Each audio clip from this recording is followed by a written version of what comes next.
You are the divine creator, and reality is your canvas. You might not see yourself always as a divine creator.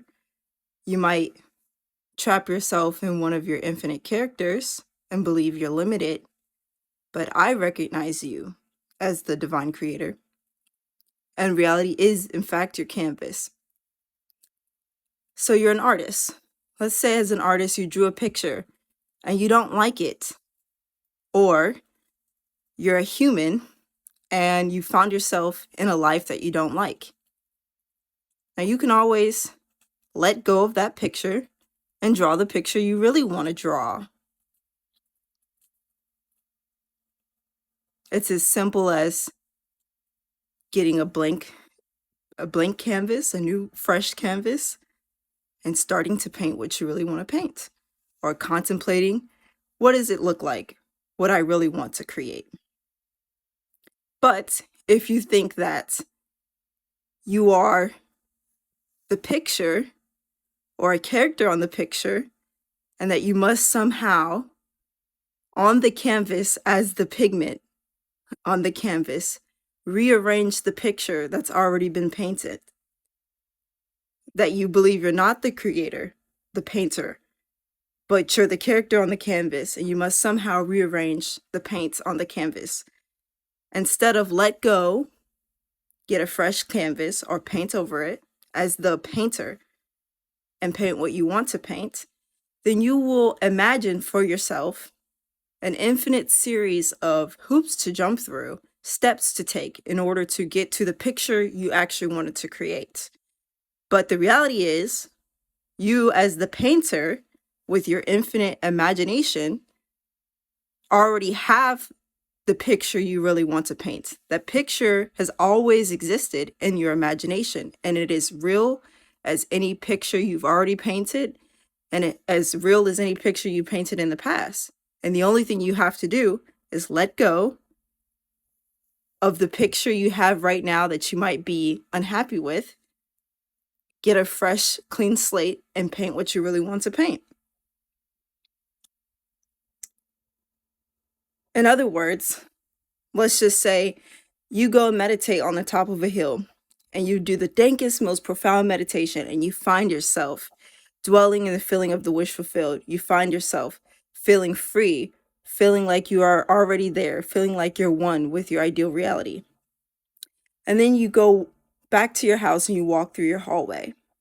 Now, you reprogrammed your mind, and maybe you started to reprogram your heart, but you didn't reprogram your hallway. You didn't reimagine the entire dream you're in. You just reimagined your mind. And so when you walk down the hallway, that normally means I'm in this unideal reality that I don't really like, and you didn't change what the hallway meant, when you walk back down that hallway, you'll be right back where you were before you meditated on top of the mountain.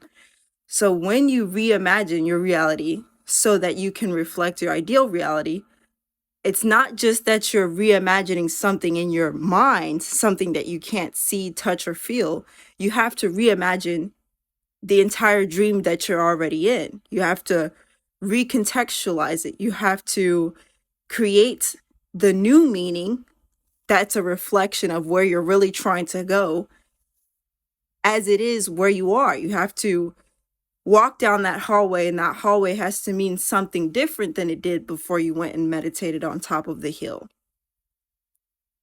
And so with manifestation, a lot of people feel like, oh, it's in the unseen, it's something, it's beyond the physical, blah, blah, blah, blah, blah. What physical? You never were in anything physical. This is not the physical. This is not physical. This is imagination. This is imagination doing, I'm hard. This is imagination doing, I'm warm. This is imagination imagining I'm human. The wind blowing is imagination imagining the wind blowing.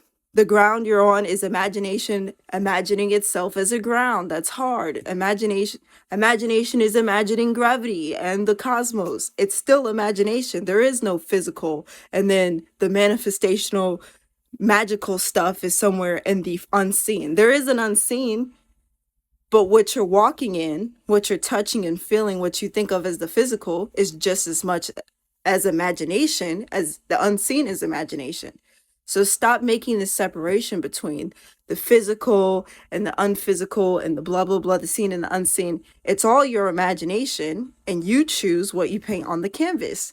So if you're going to imagine a beautiful reality while you're meditating on top of the mountain, remember to continue to imagine, continue to paint your ideal picture as you're walking down the mountain, when you key back into your house, and when you walk down your hallway, when you talk to someone you thought was your enemy, when you see something on the news you used to hate. Continue to paint your ideal picture over all of the imagination, all of the dream that you've already been building your whole life.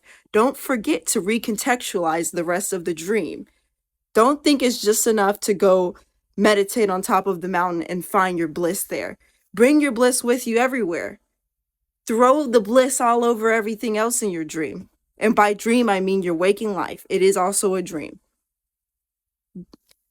How is it a dream? Where else has it happened besides your mind your entire life? Have you ever been outside of your mind your entire life? How could you tell me that's not a dream? I hope this helps.